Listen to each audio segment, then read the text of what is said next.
Друзі, вітаю вас на моєму каналі. Сьогодні нагадаю вам рецепт здобного тіста, на якому випічка довго не черствіє. І спечу на ньому неймовірно смачні рулетики з повидлом. Перед вами все те продукты, которые понадобятся для теста, а точное их количество я, как всегда, указываю в рецепте. Найдете его под видео в описании. В миску для замеса выливаю теплое молоко.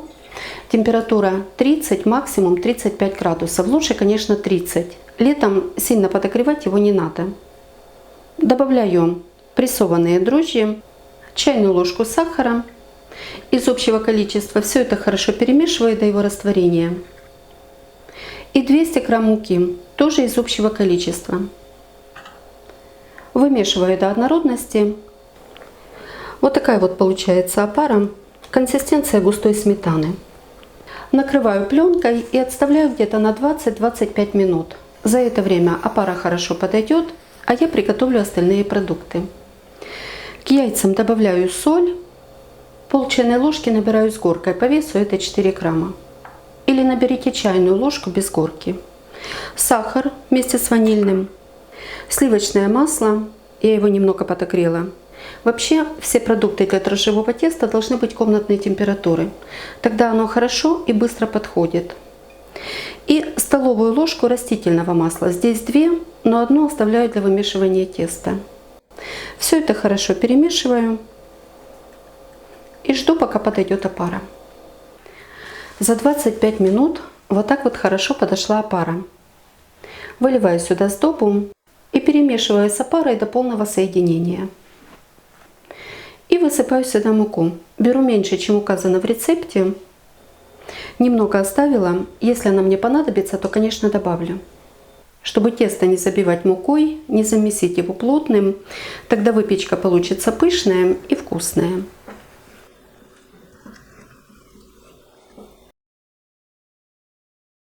Добавляю немного муки из той, которую оставляла. Еще вот растительное масло. Все вымешиваю рукой. Обливаю тесто. Тесто должно получиться средней консистенции. Вернее, я бы сказала, даже средне-мягкое. Буду делать из него рулетики. Это почти то же самое, что и пирожки. То есть тесту не надо сохранять рисунок или форму, поэтому замесить его можно более мягким.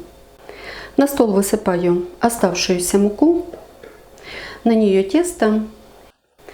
И помесить его надо, как обычное дрожжевое, около 10 минут. Это я говорю о вымешивании на столе. Не спешите вмешивать всю муку, добавляйте ее по чуть-чуть, вот только подпыляйте коврик и продолжайте вымешивать. Таким образом тесто хорошо вымесится, а муки понадобится меньше. Вот такое получается тесто. Посмотрите, текучее. Видно, что мягкое, но не очень липкое. Немного остается на пальцах. Продолжаю вымешивать, и в процессе эта липкость совсем уйдет. Тесто останется мягким, но не липким. Для удобства коврик можно смазать немного растительным маслом, чтобы не добавлять лишнюю муку. Ну вот так вот и достаточно. Сейчас я его округлю. Посмотрите, какое красивое тесто. Миску смазываю маслом, тесто тоже. Накрываю и оставляю для подъема.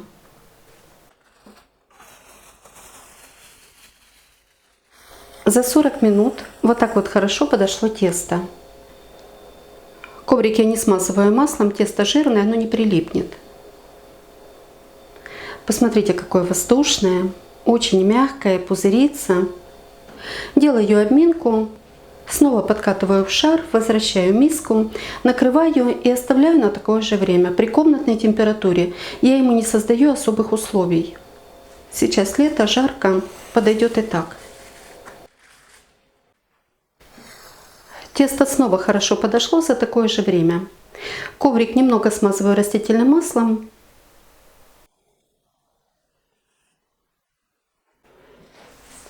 Подкатываю в жгутик и делю на 18 частей весом почти по 80 грамм, там чуть-чуть меньше. Теперь все Все эти кусочки теста надо округлить. Сразу выдавливаю большие пузыри воздуха, подтягиваю тесто из краешек в середину и хорошо придавливаю. Переворачиваю гладкой стороной вверх и подкатываю. Получаются вот такие вот шарики. Хорошо подкатывается и донышко, не видно никаких складочек, узелочков. Снова выдавливаю воздух, подтягиваю края теста в середину, хорошо придавливаю, уплотняю, переворачиваю и округляю. Накрываю пленкой, чтобы тесто не подсыхало, и оставляю минут на 10. За это время клейковина расслабится, и тогда оно легче будет поддаваться раскатке. Ну а пока тесто отлеживается, подготовлю начинку. Я сейчас много закрываю повидла и на заказ, и для себя. И у меня остаются вот такие вот небольшие порции. Посмотрите, насколько оно плотное. Это я горячее повидло заливала в стаканчик. Потом аккуратно его оттуда достала. Вот такое вот оно получается. Очень удобное в работе. И хорошо себя ведет при выпечке. Не вытекает ни из пирожков, ни из рулетов. А вы как раз просили приготовить рулетики с повидлом. Хорошо его разминаю вилочкой до однородности, чтобы удобно можно было нанести на тесто. Я знаю, что многие готовят его по моему рецепту и уже проверили в выпечке дрожжевого песочного теста, ну и в десертах тоже. Тесто уже отлежалось, даже немного подошло. Последние шарики убираю в сторону и начинаю раскатывать с тех, которые подкатывала первыми. Эти снова накрываю, которые буду раскатывать уже на второй листик.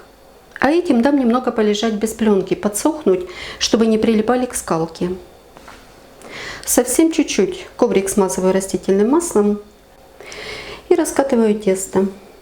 Немного придавливаю и сразу катаю в длину, переворачиваю гладкой стороной вниз и немного в ширину. Несмотря на то, что оно мягкое, оно очень удобное в работе. Не надо подпылять мукой, достаточно только немножко смазать маслом. Так, раскатываю последний. Видите, тесто подсохло и не прилипает к скалке. И буду раскладывать повидло. На каждый рулетик по 30 грамм. Это чайная ложка, полная с горкой.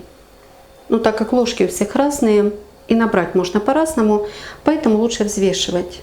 Раскладываю порциями, чтобы легче можно было растянуть по тесту.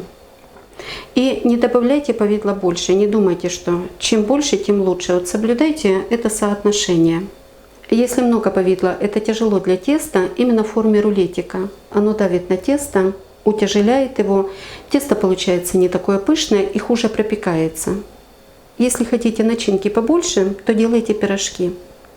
Но в рулетах вот это вот соотношение 80 грамм теста и 30 начинки очень удачное. Рулетики получаются вкусные, пропекаются пышные и начинки достаточно. И теперь растягиваю длину, не доходя немножко до вот этих вот краешков. Вот таким вот образом. И в ширину. В ширину можно до самых краев.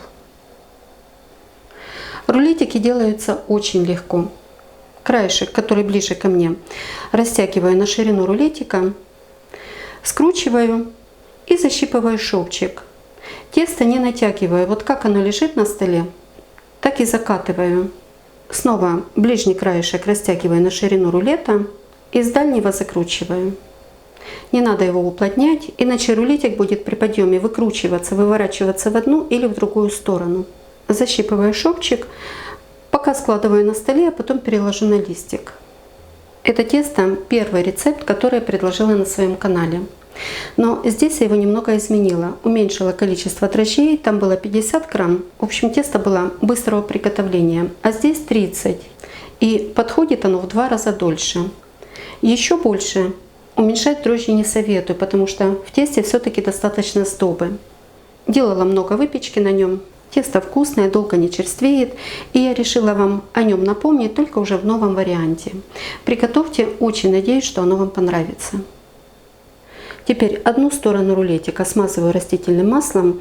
При подъеме они будут соприкасаться, и чтобы их можно было легко отделить друг от друга, чтобы не разрывались до начинки, надо промазать маслом.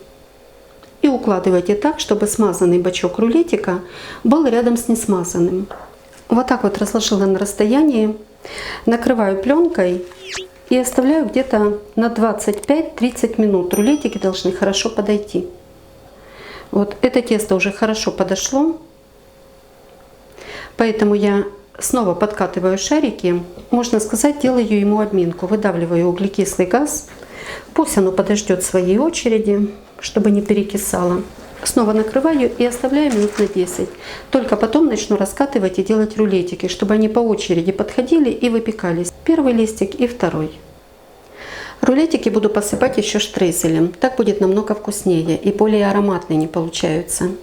Здесь у меня 15 грамм сливочного масла комнатной температуры, столько же сахара и 2 грамма ванильного сахара. Все это перетираю до кашицы, просто до полного соединения продуктов. Вот, видите, какое оно мягкое. И высыпаю сюда муку. Муки надо взять столько же, сколько масла и сахара вместе. Вот так вот немножко оставлю. Все это вместе перемешиваю. Должна получиться крошка не сухая, но и не жирная. Вы это поймете. Жирная крошка, она очень крупная, а сухая мелкая. Нам надо сделать среднюю. Так, все, дальше буду перетирать пальцами, чтобы лучше ее почувствовать. Ну, вот так вот и достаточно. Видно, что она не мучнистая. Придавливая, она склеивается, но тут же рассыпается.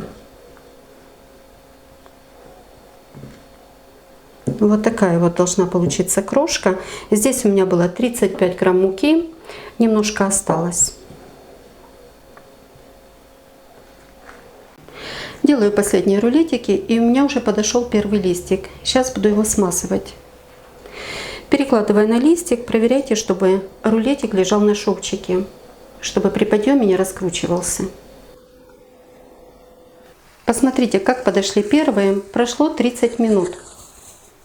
Аккуратно смазываю, не надавливая кисточкой, чтобы не осадить тесто. Как только смажу эти рулетики, включаю духовку на разогрев, температура 180 градусов.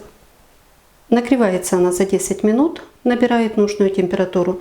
За это время немного подсохнет смазка, рулетики еще чуть-чуть подойдут и буду выпекать. Сверху засыпаю крошкой, пока желток не подсох. Засыпайте обильно, чем ее больше, тем вкуснее. И ее как раз хватит на все рулетики. Рулетики испеклись, выпекались они 20 минут при температуре 180 градусов, средний уровень духовки, подогрев вверх-вниз без конвекции.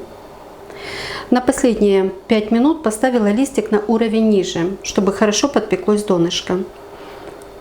Они вот только-только из духовки. Посмотрите, насколько мягкое тесто, тоненькая корочка. Дам немного остыть и покажу, какие они внутри. Рулетики немного остыли, но еще остаются теплыми. Вот так вот пропекается донышко. Видно, что повидло нигде его не прорывает, не вытекает. И вот такие они на разрыве. Рулетики просто шикарные.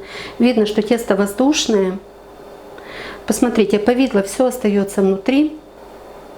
Вот здесь вот только немного прорвалось, но, наверное, там, где я перетянула тесто.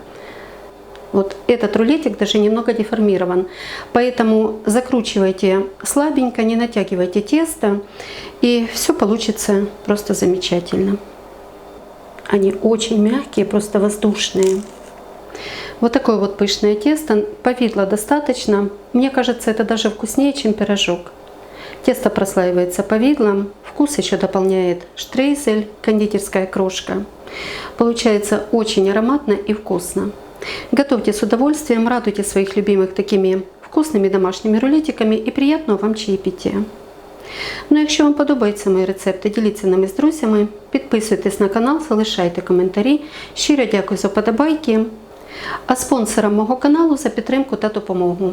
Мені дуже приємно, що ви цінуєте мій труд. І, як завжди, бажаю вам всього найкращого.